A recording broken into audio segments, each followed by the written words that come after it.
Good morning, everyone. I'm so glad you could come to Time Up Front today. And I'm really happy that Dawn invited me to help tell the story today, because today is one of my very favorite days of the year. It's June 21st, it's the summer solstice, and I hope that lots of you have already celebrated with Allison and Amy yesterday, and I hope that your sunflower seeds are going to be planted and grow, and I look forward to seeing pictures of them throughout the summer. But today is also National Indigenous Peoples Day, and it's a day when we are invited to celebrate the great and wonderful things that Indigenous peoples have contributed and are contributing to Canada today. When people came from Europe 400 and 500 years ago, Indigenous people were not well treated, and they have often not been well treated ever since then. A few years ago, some churches and the government decided that they should apologize for that. And that's good, but saying sorry isn't enough. We have to do things to make things better. And one of the small ways in which we can make things better is by learning about Indigenous peoples and culture and celebrating with them.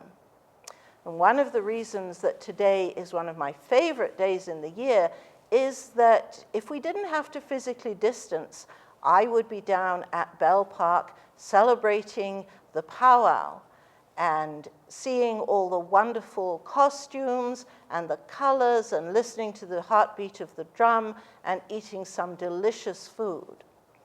But we can't do that this year, so we're going to have to make do by telling stories and doing some work on our own. One of the special things about Indigenous peoples is that they are great storytellers. And Indigenous people, like Jesus, told stories to make us think about things that really matter, like how we should get along with other people and how we should live respectfully in creation. And the story that I'm going to share with you today has some questions and some things that I would like you to think about in terms of how we live with respect in creation and share and respect each other, and particularly how we can celebrate Indigenous people on whose land we live. The story I'm going to tell you today is called The Great Festival of Light.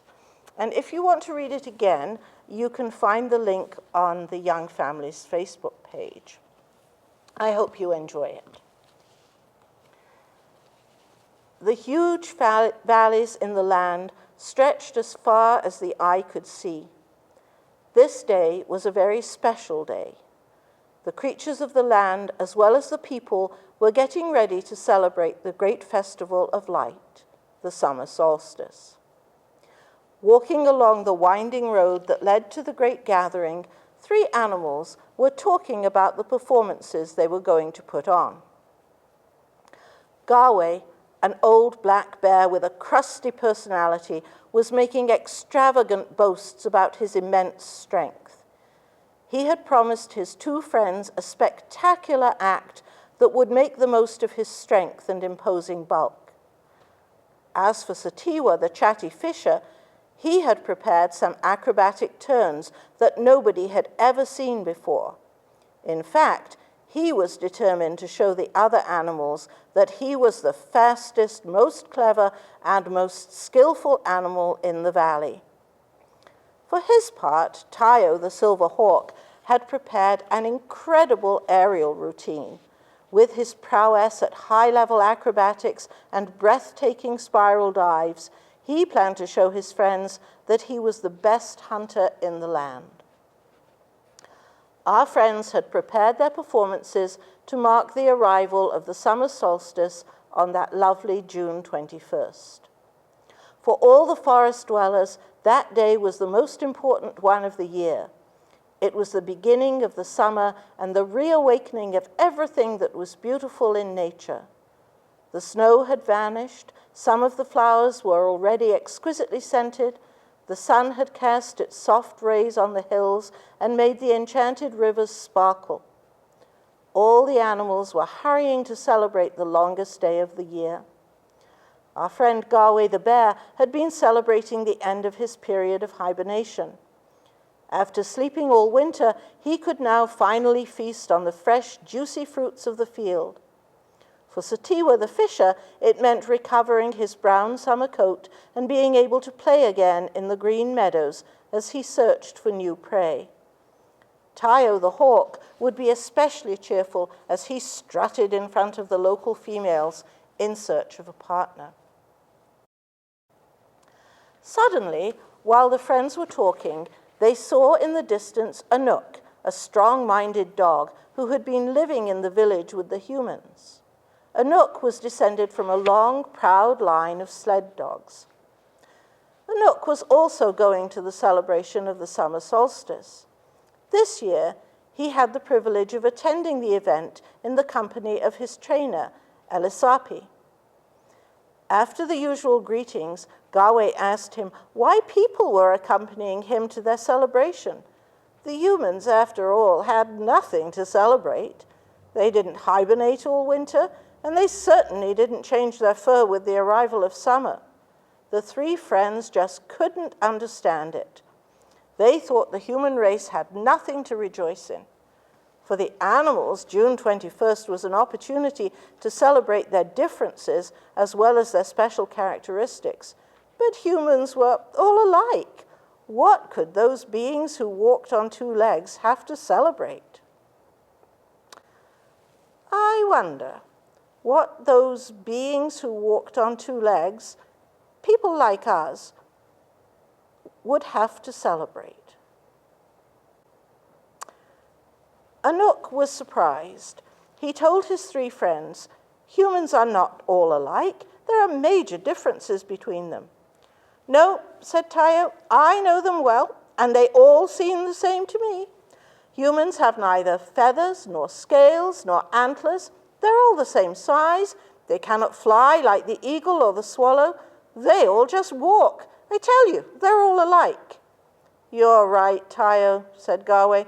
I've seen quite a few in my day, and they're all alike. What do they have to celebrate on this day of the summer solstice? They're not like us animals.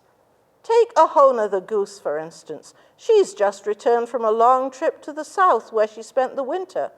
And Noltam the fox, he's coming to show his new summer pelt. And Kasahu the stag, he'll surely want to display his new antlers.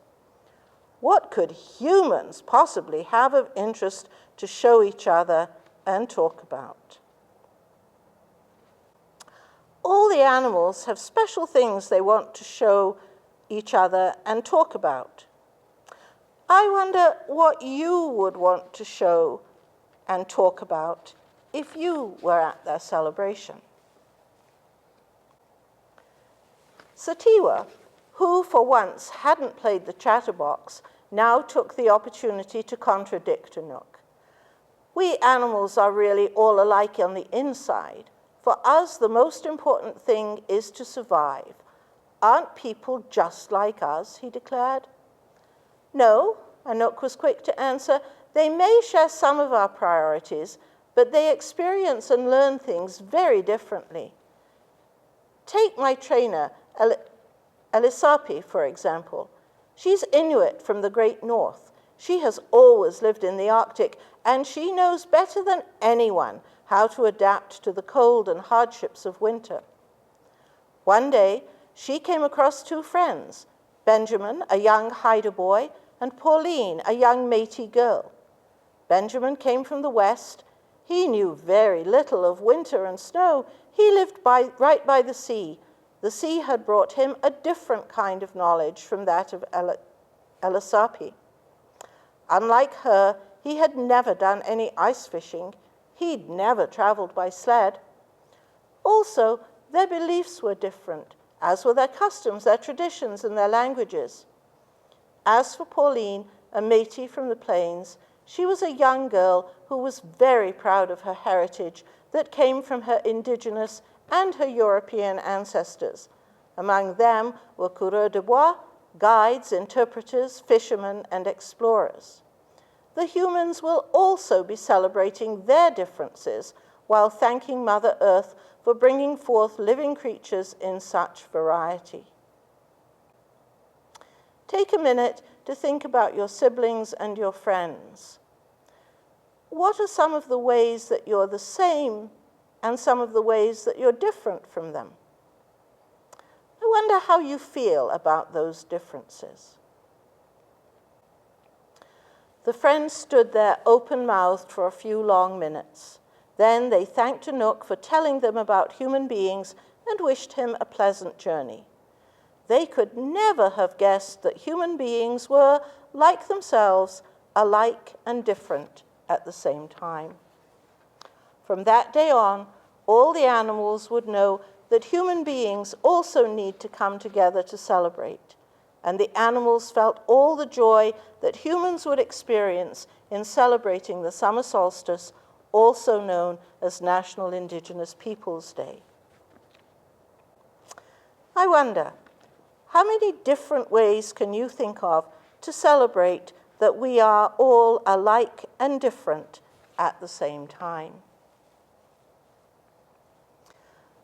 I hope you liked that story, and I hope you'll think about some of the questions that I asked you.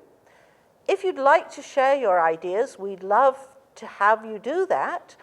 Simply do a drawing, write a story, make some Play-Doh figures, construct some Lego creatures, make a dance, make some music, and get your grown-ups to post them on the Facebook page so that we can all share them. I hope you have a wonderful National Indigenous Peoples Day, and I want to end with a prayer.